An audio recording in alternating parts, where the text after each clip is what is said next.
Can you imagine going on a road trip for 26 years? Sirs. Let's talk.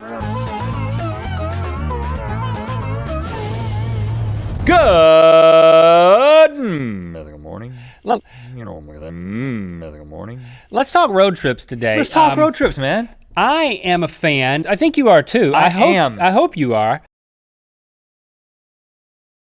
To create shared experiences, to see new parts of the country or the world, and to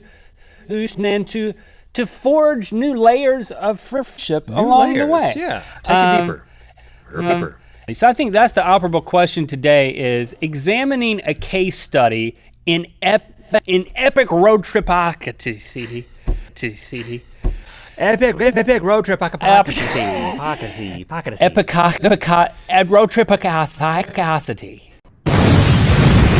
Back in 1990, a man named Gunnar Holdorf from Germany, he quit his road trip in 1988, and then he started his road trip in 1990.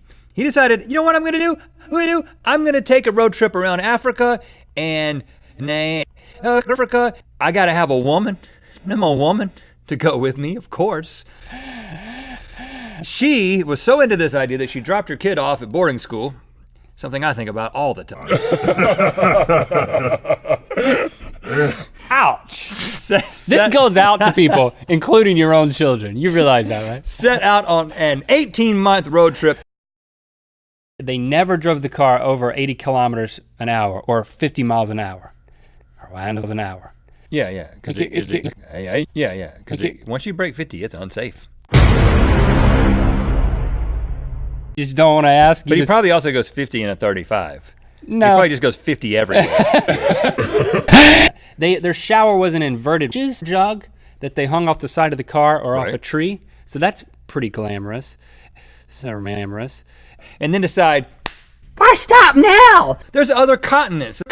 So they kept going. They didn't drive to the Americas. They shipped the G-Wagon. G-Wagon. You can get a shipping container and get a barge. Sure. And pay to have it shipped. Then they drive the Americas. One night in the middle of the Sahara Desert, he and Christine decided to get wild. They said, let's get wild out here, which basically meant fucking with no one within 93 miles in all directions. That is wild. It's kind of cool, but I wouldn't say it's living on the edge. It's the edge. Yeah, what part is exciting about that? Being isolated and just blaring your Snoop or something. He suffered a couple of things. He got cock infection in his cock that burst open with pus that could have left him cockless, but he got it treated.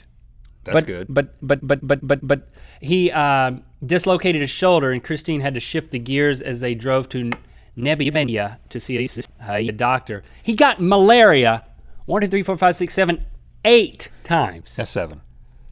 8. One to grow on. Now we're growing. This is what he's quoted as saying. He said, 50% of sickness is sickness.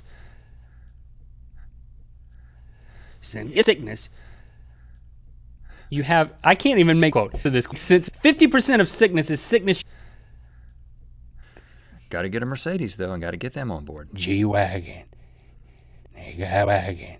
G for gangsta. Make sure to check out our brand new episode of Biscuits Ear, our podcast. This week's guest is Cole. We have an original song biscuit featuring contemplating sleeping. Sleeping. They call it sleeping.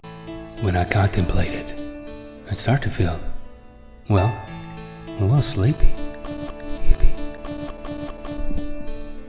It was the most bizarre thing I've ever seen. So you can tell people about it later and they don't believe it. I mean, a little person in a wheelchair singing karaoke.